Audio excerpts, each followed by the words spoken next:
သူကနောက်ကနေတိုင်းထုံပြီးတော့မှလေပွေလိုက်တော့လို့ကျမကိုပွေထက်လိုက်တာအဲ့ဒီအိမ်ထဲကလာတဲ့မမြင်ရတဲ့အကောင်ကြီးอ่ะပေါ့နော်ညဆိုလို့ရှိရင်ရေချိုးခန်းထဲကနေပြီးတော့ရေဒီတုံးတယ်ပေါ့နော်အဲ့လိုကြီးကြားတာပေါ့ဆိုတော့တရေရှိတာတေချာတယ်ပေါ့နော်ဒီဟာဒါနောက်လည်းကြောက်အောင်ဘာဖြစ်လဲဆိုတော့ तू အားလုံးပဲမင်္ဂလာပါတကယ်ချင်းတို့ကျွန်တော်ကတော့စိုင်းကြီးပါဗျဒီကနေ့တကယ်ချင်းတို့ကျွန်တော်တင်ဆက်ပေးမယ့်ဗီဒီယိုလေးကတော့အမတယောက်ကပေါ့နော်စီးပွားရေးအဆင်မပြေလို့ပေါ့နော်အိမ်ငှားရတယ်ဗျအဲ့ဒီသူငှားတဲ့အိမ်မှာကတရေရှိတယ်ဗျစိတ်ကလည်းအလိုလိုတိနေတယ်အဲ့ဒီတရေကြောင့်သူ့ရဲ့စီးပွားရေးတွေဟာတဟုန်ထိုးတူးတက်လာတယ်လို့အမကအသေးချာလေးပြောပြထားတယ်ဗျဒီတရေရှိတာနဲ့ပေါ့နော်ဘယ်လိုမျိုးစီးပွားထိုးတက်သွားတာလဲစီးပွားထိုးတက်အောင်ဘယ်လိုမျိုးတွေလှုပ်ဆောင်ရလဲဆိုတာကိုအမကတေးသေးချာချာလေးပြောပြထားတယ်ကဲကျွန်တော်တို့အမပြောတာကိုဘ ഹു တုရအနေနဲ့နားထောင်ကြမယ်ဗျာနော်ကဲကျွန်တော်နဲ့အတူတူဒီဗီဒီယိုလေးကိုဆောင်းအောင်လိုက်ကြည့်ဖို့ဖိတ်ခေါ်ပါရစေဗျာနော်ဒီ comment လေးကို reply ပြန်ခြင်းလို့တရေနဲ့နေရတာတခုတော့ကောင်းတယ်အမရဲ့တဲ့ကျမခဏနေမယ်နော်ခွင့်တောင်းပြီးအတူနေမယ်ကူညီတော့ဆိုတော့နှလုံးပေါက်လိုက်ဘောပွဲလောင်းလဲရတယ်တဲ့ပတ်စံရှိရင်ပြောင်းမယ်ဆိုပြီးအကျိုးပေးတယ်ဆိုပြီးမပြောင်းဖြစ်ဘူးလားဗာလိုက်တယ်မဆက်ရေးတာမဖတ်မိဘူးဖတ်လို့မရဘူးပေါ့နော်အဲ့ဒီ comment လေးကိုကျမ reply ပြန်ခြင်းလို့တကယ်မှန်တယ်သိလားတကယ်မှန်တယ်ဘလို့တကယ်မှန်လဲဆိုတော့ကျမတို့အရင်တော့အိမ်ငှားနေရတာပေါ့နော်အိမ်ငှားနေတဲ့အချိန်မှာကျမတို့စီးပွားရေးအဆင်ပြေဘူးပေါ့အဆင်ပြေတဲ့အချိန်မှာကျမတို့တွေအဲ့ဒီအိမ်မှာငှားနေတဲ့အချိန်မှာအဲ့ဒီအိမ်မှာတရေရှိတယ်ဆိုတာကျမကဘလို့မှတ်လဲဆိုတော့အဲ့ဒီအိမ်ခန်းတစ်ခန်းထဲမှာအဖွားကြီးတယောက်ကလဲလျောင်းနေတယ်ပေါ့နော်ပိန်ပိန်တေးတေးလေးအဲ့ဒါနဲ့ကျမကလဲလျောင်းနေတယ်အဲ့မဲ့ तू ကဟိုအိမ်အဟောင်းလေးနဲ့အဖွားကြီးတော်တော်အသက်ကြီးပြီကျမထင်တယ်80 80လောက်ရှိမယ်ထင်တယ် तू ကလဲလျောင်းနေတယ်ပေါ့နော်တုံတုံလေးလဲနေတော်တော်တက်ကြည့်ပြီနော်တေးရကအဖွားကြီးတယောက်မြင်နေစိမ့်တယောက်တုံလုံးလဲနေတာမြင်တဲ့ခါကျတော့ကျမလည်းစိတ်ထဲမှာအိမ်မက်ထဲမှာတော့တရေမှန်းလည်းမသိဘူးဒါပေမဲ့နိုးတော့တရေမှန်းသိတာပေါ့နော်နောက်တော့ဘာတွေထူးဆန်းလာလဲဆိုတော့ပို့မှာပေါ့ကျမတို့ကမီတာတွေသုံးမယ်ဆိုလို့ရှိရင် तू ကမီတာပေါက်တွေကိုမီးတွေကိုညာဘိုင်းဖွင့်ထားလို့ရှိရင်မီးတွေကိုလိုက်ပိတ်တယ်နော်မီးတွေကိုလိုက်ပိတ်တယ်နောက်တစ်ခါဟိုမှာကျမဟင်းအိုးတင်ထားတယ်ဆိုတော့မီးဖွင့်ထားလို့ရှိရင်မီးတော့ပိတ်လိုက်ကောညဆိုလို့ရှိရင်ရေချိုးခန်းထဲကနေပြီးတော့ရေဒီတုံးတယ်ပေါ့နော်အဲ့လိုကြီးကြားတာပေါ့ဆိုတော့တရေရှိတာတေချာတယ်ပေါ့နော်ဒီဟာဒါနောက်လည်းကြောက်အောင်ဘာဖြစ်လဲဆိုတော့ तू ကကျမတို့မနေနိုင်အောင်ခြောက်လန့်တာပေါ့နော်လန့်အောင်လုပ်တာပေါ့ဟိုမီးတွေကိုပိတ်လိုက်ဖွင့်လိုက်လုပ်တယ်နော်အိုးတွေခွက်တွေဟိုဘက်တွေတွန်းတယ်အဲ့လိုတွေလုပ်ပါများတဲ့ခါကျတော့ကျမကလည်းနည်းနည်းတော့စိတ်ကတူလာတော့ခါကျတော့အဖွားကြီးမှာတပည့်ကမနေချင်ဘူးနော်တမီးတို့ပတ်စံမြန်ပေးမများပေးတမီးတို့ပြောင်းမှမနေတော့ဘူးအဖွားကြီးမှမနေချင်ဘူးတမီးတို့တကယ်လို့အဖွားကြီးမှမနေစေချင်လို့ရှိရင်မြန်ဆန်ကူညီမစားအဖွားကြီးမှတမီးတစ်တလုံးလည်းမနေဘူးပြန်လည်းမဝယ်ဘူးအဖွားနေ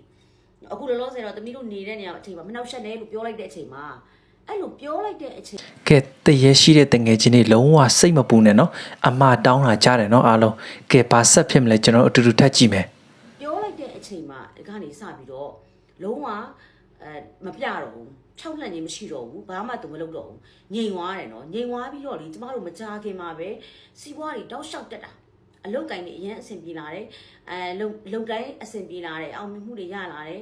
နောက်တော့ကျမဟိုကလုံမားကိုင်းမားတွေဖြစ်ခဲ့လို့လေဒီကနေ့လိုအိမ်ငှားတဲ့ဘွားရောက်တယ်ပေါ့လေအဆင်ပြေတဲ့အပိုင်းတွေဖြစ်ကုန်တာပေါ့အဲ့ဒီဟာကနေကျမလုံမားကိုင်းမားတွေဖြစ်တော့မယ်အလုတ်မှာကျမအလုတ်တိုင်းမှာကျမတေချာတိကျတက်ရက်ဆိုတာလုံနိုင်လာတယ်ချက်ချင်းစီးပွားတွေအဆင်ပြေလာတွေ့မှမနေဘူးဖြစ်တော့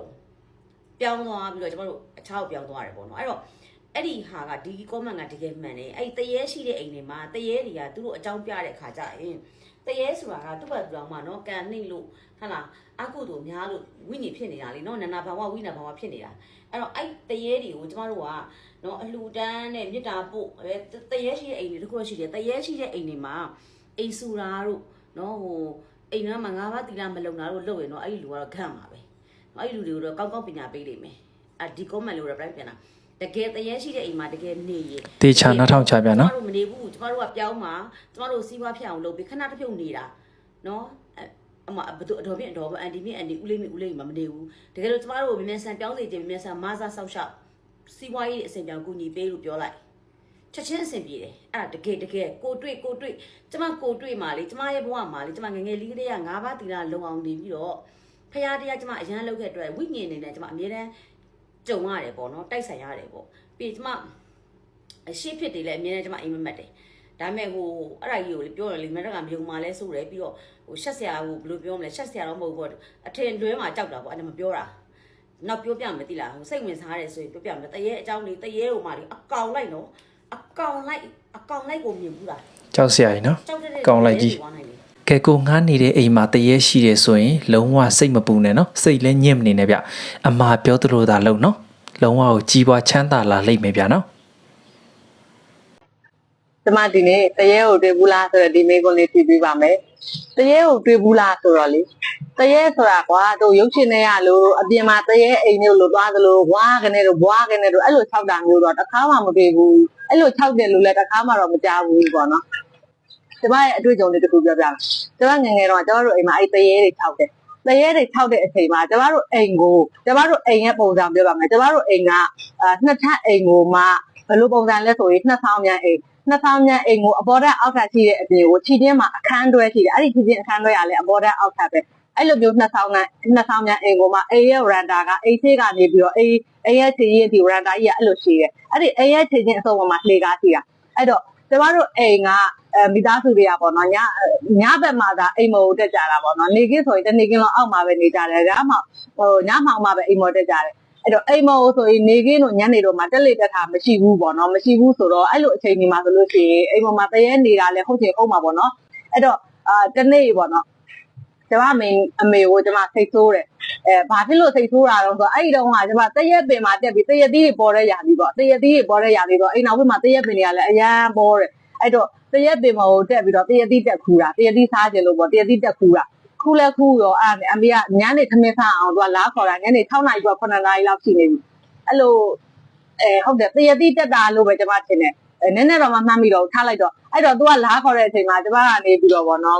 ်မလာဘူးပေါ့ကွာကိုလှုပ်ချင်တယ်အောင်မလှုပ်ရတော့အဲ့ဒါနဲ့အမေကလိုက်လာပြီးကျမကိုရိုက်တာရိုက်လဲရိုက်ကောကျမအဲ့မှာနေစိတ်ဆိုးပြီးလဲပြီးတော့အိမ်မောဒုံဆိုအိမ်မောကိုပြည့်တက်သွားပြီးလဲပြီးတော့ကျမတို့အိမ်ရဲ့ဗောနော်အိမ်မှာဖျားเจ้าတော်နှစ်ဆောင်ရှိတယ်ဖျားเจ้าတော်အဲ့ဒီအိမ်ရှိရန်တာရဲ့ထိပ်မှာဖျားเจ้าတော်တစ်ခုအဲ့ဒီရန်တာနဲ့ကြက်ရဲ့အိမ်တွင်းဗောနော်အဲ့ဒီအိမ်ရဲ့ပထမဆုံးအခန်းမှာကဖျားเจ้าတော်နှစ်ခုဆိုဖျားเจ้าတော်ကြီးအရှိကြီးပဲအဲ့ဒီဖျားကြောင့်ကျမအိမ်အတွင်းဖျားเจ้าဆောင်အရှိမဝင်ပြီးတော့သွားထိုင်ပြီးတော့ကလေးတဘာဝဆိုအမေကိုစိတ်ဆိုးပြီးတော့ဖျားကိုတိုင်တာပေါ့ကွာပြောရရင်တော့ကျမတို့အိမ်မှာညနေမိုးချုပ်လို့ရှိရင်ဖျားကိုမိသားစုအစုံချစ်ခိုးရလေးရှိတယ်အဲ့တော့ဖျားကိုသွားပြီးတော့တိုင်တာပေါ့နော်ဘယ်လိုတိုင်တော့ဆို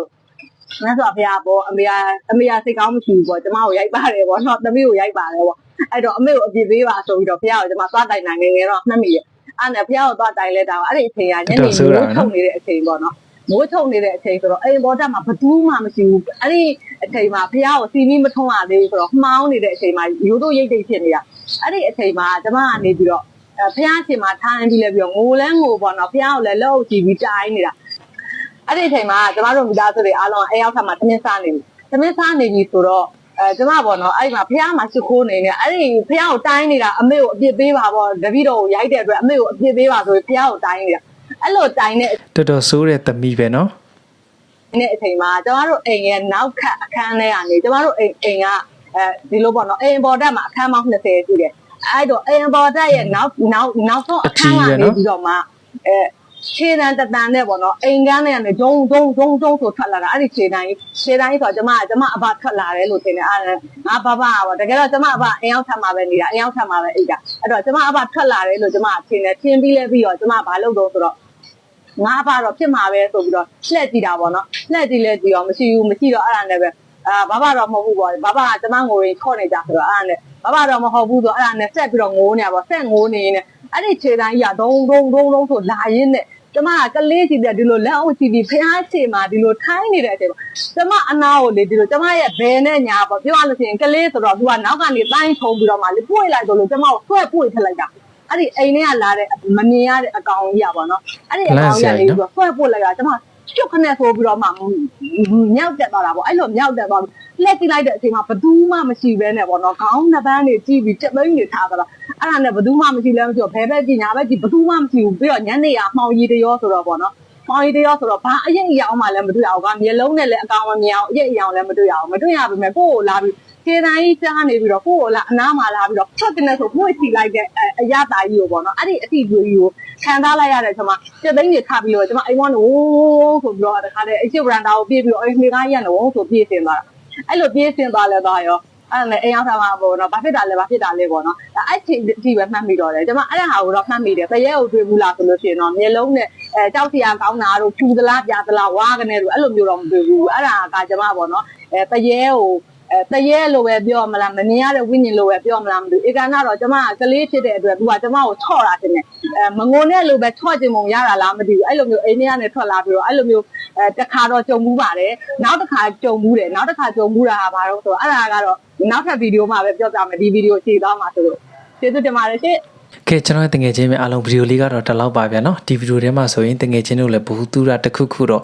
ရချလိမ့်မယ်လို့ထင်နေဗျာနော်ပထမဗီဒီယိုမှာဆိုရင်အမားတယောက်ကပေါ့နော်ဒီတရေရှိတဲ့အိမ်ကိုငားမိလို့နော်သူကချမ်းသာသွားတယ်ဗျာနော်တငယ်ချင်းတို့လည်းတကယ်လို့တရေရှိတဲ့အိမ်ကိုငားမိရင်လုံးဝမကြောက်ပါနဲ့ဗျာနော်တခုခုတောင်းတလိုက်ပေါ့ဗျာနော်စီးပွားရေးတွေအဆင်ပြေအောင်မဆာခိုင်းပေါ့ဗျာနော်အဲဆိုရင်တော့အဆင်ပြေလာပါလိမ့်မယ်ဗျာနော်ကဲကျွန်တော်တငယ်ချင်းတွေထဲမှာလည်းတရေအချောက်ခံရတဲ့သူတွေရှိလားဗျာနော်ရှင်လည်းအောက်က comment လေးမှာရေးပေးခဲ့အောင်ဗျာနော်ကဲဒီနေ့ဗီဒီယိုလေးကတော့ဒီလောက်ပါဗျာနော်နောက်ထပ်ဗီဒီယိုမှာကျွန်တော်ပြန်လည်ဆုံတွေ့ကြမယ်ဗျ